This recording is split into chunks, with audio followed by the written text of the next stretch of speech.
Boa noite, meus companheiros, meus irmãos e irmãs em Cristo que buscam aprender sobre as falsas religiões, sobre as terríveis ações cometidas pelo Estado de Israel, por soldados israelenses, muitas coisas que ficaram impunes ou que são esquecidas da mídia, do público em geral.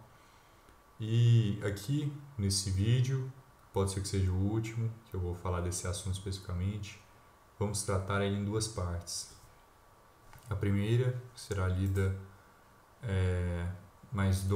um massacre e mais mortes que foram realizadas pelo Estado de Israel injustamente, assim, mortes civis, crimes de guerra em geral, que está sendo o tema desses últimos vídeos aqui no canal.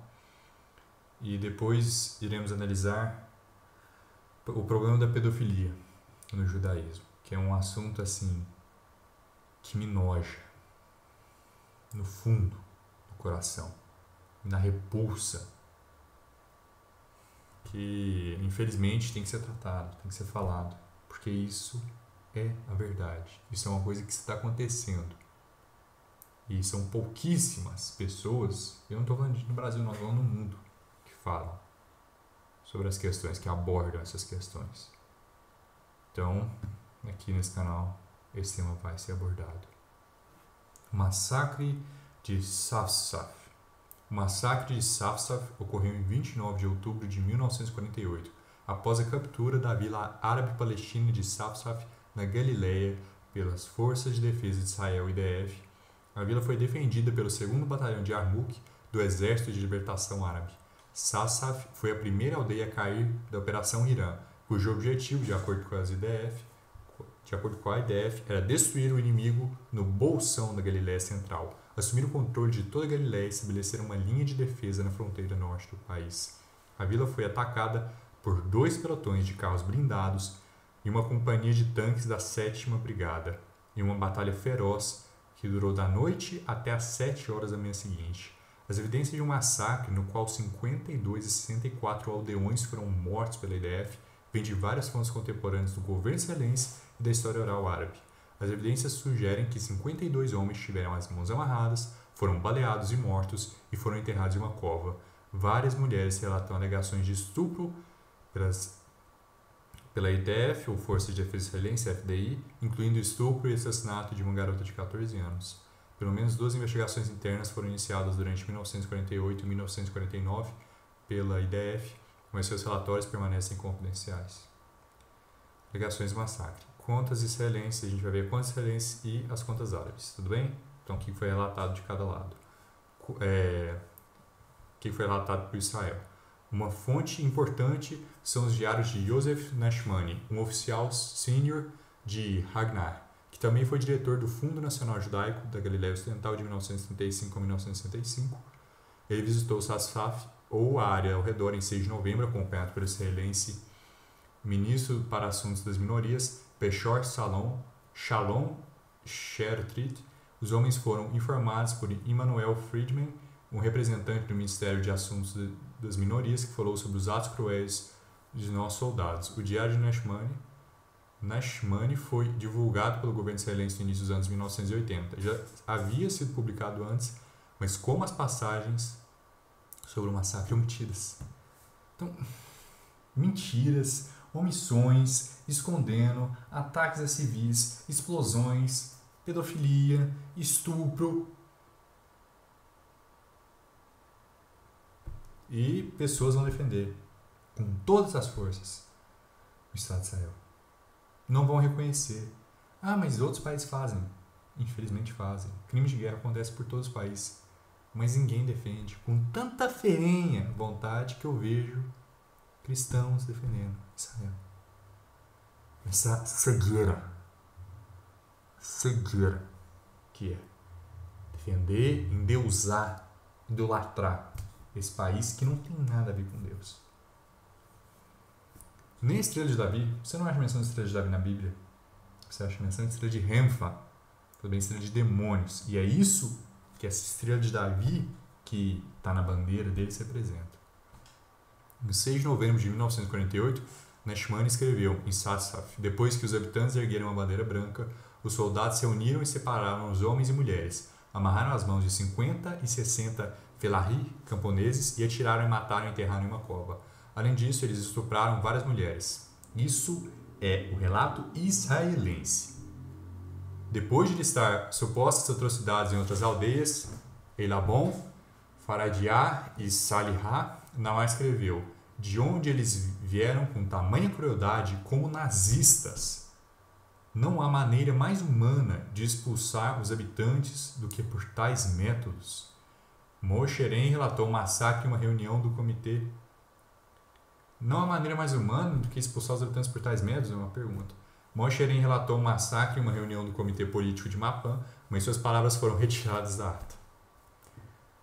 Não é uma vez omissão, é várias.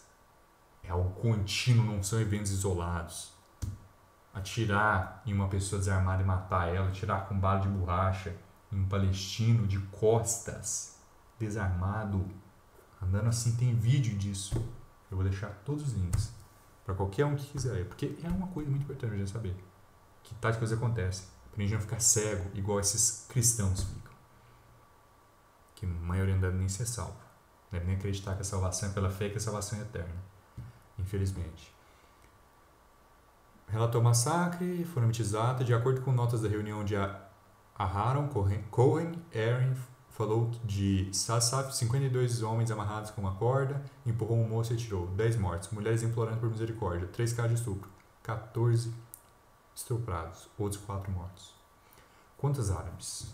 Então, os relatos árabes. Os relatos israelenses em grande detalhe são apoiados por testemunhas árabes que contam suas histórias aos historiadores. De acordo com Nafez Nazal, que entrevistou os sobreviventes no campo de Ain al-Hilrei, em 1973, testemunhas falaram de 4 estupros e do assassinato de cerca de 70 homens. Os moradores disseram que, quando o ataque começou à aldeia, os milicianos se prepararam para defendê-la, mas foram surpreendidos por um ataque em 3 frentes. O miliciano disse mais tarde: não esperávamos que eles lutassem dessa forma, em 3 frentes. Quando nenhum dos exércitos árabes se juntou à luta, recuamos, junto com os voluntários do Ala, para o Líbano. Deixamos para trás a maioria dos aldeões, muitos mortos ou feridos. Os que ficaram para trás disseram que os soldados israelenses entraram em Sassaf, perto do nascer do sol, e ordenaram aos moradores que se alinhassem em um local na parte norte da vila. Um aldeão disse a Nazal: enquanto fazíamos fila, alguns soldados judeus ordenaram 4 meninas que os acompanhassem para carregar água para os soldados. Em vez disso, eles as levaram para nossas casas vazias e as estupraram. Cerca de 70 de nossos homens foram vendados e fuzilados até a morte, um após o outro, na nossa frente. Os soldados pegaram seus corpos e os jogaram sobre a cobertura de cimento nascente da aldeia e jogaram areia sobre eles. Depois disso, dias depois, as tropas israelenses visitaram a aldeia, dizendo aos habitantes que deveriam esquecer o que havia ocorrido e poderiam ficar em suas casas. Mas eles começaram a partilhar o abrigo da noite em direção ao Líbano, cerca de 4 de cada vez, até que Sassaf ficou vazio. Esse aqui provavelmente é um dos massacres mais pesados até agora, por causa dessa questão de pedofilia, dessa questão dos estupros, de pessoas mortas. A gente já viu uma mesquita que foi bombardeada, a gente já viu hackers que o governo israelense agiu explodindo um prédio inteiro, pessoas que não ofereceram resistência e ainda foram fuziladas, aldeões, pessoas idosas de 60 anos, pessoas novas de 15, na idade de crianças, foram mortos.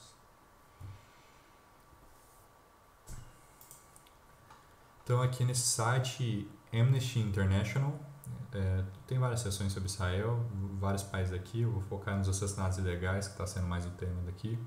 Forças militares e de segurança israelenses mataram pelo menos 38 palestinos, incluindo 11 crianças, durante manifestações na faixa de Gaza e na Cisjordânia, de acordo com o escritório da ONU para a Coordenação de Assuntos Humanitários. Muitos foram mortos ilegalmente por munição real, outra força excessiva quando não representava ameaça iminente à vida. Muitas das mortes ilegais pareciam intencionais, o que constituiria crimes de guerra. Os palestinos na faixa de Gaza continuam os protestos da Grande Marcha do Retorno semanais, que começa em março de 2018, de acordo com o Centro Palestino para os Direitos Humanos. Até 27 de dezembro, 215 palestinos foram mortos, entre eles 47 crianças, 4 paramédicos e 2 jornalistas. alguns manifestantes palestinos se envolveram em atos de violência, inclusive atirando pedras e coquetéis Molotov contra soldados israelenses. Em 28 de fevereiro, a Comissão de Inquérito da ONU sobre as violações cometidas no contexto dos protestos em Gaza entre março e dezembro de 2018 concluiu que as forças israelenses podem ter cometido crimes de guerra, incluindo atirando deliberadamente contra civis palestinos. Em junho, a mídia israelense relatou que os militares israelenses decidiram mudar seus regulamentos de fogo aberto, que permitiam que atiradores atirassem nos membros inferiores dos manifestantes acima do joelho, mas somente depois de mais de um ano, sabendo que eles estavam levando desnecessariamente à morte e ferimentos devastadores. Os atiradores foram instruídos no futuro a atirar abaixo do joelho.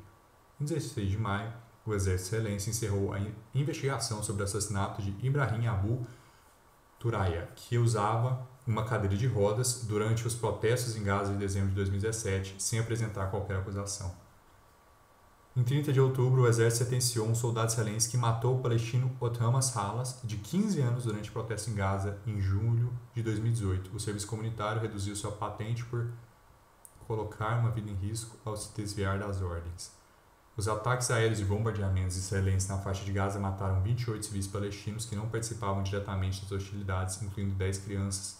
3 civis foram mortos nas hostilidades de 3 a 6 de maio e 15 de 12 a 16 de novembro.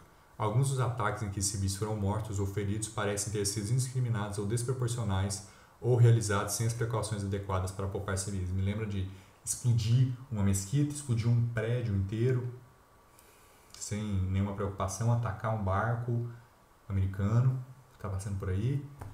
Os ataques de colonos israelenses contra palestinos na Cisjordânia resultaram na morte de 2 palestinos e na morte de 112, de acordo com a OSHA. Tem havido um padrão de forças israelenses falhando em intervir para impedir tais ataques e o judiciário israelense falhando em responsabilizar os perpetradores. Isso é tudo verdade. Essa frase aqui é extremamente verdadeira. A gente analisou crime, massacre e ações abomináveis que não tiveram consequências, basicamente. Diminui a patente, prende 1 ano, coloca ele em outra posição. Agora a gente entra num tema mais tenso. Isso aqui é do CBS. Como pedófilos judeus americanos se escondem da justiça em Israel.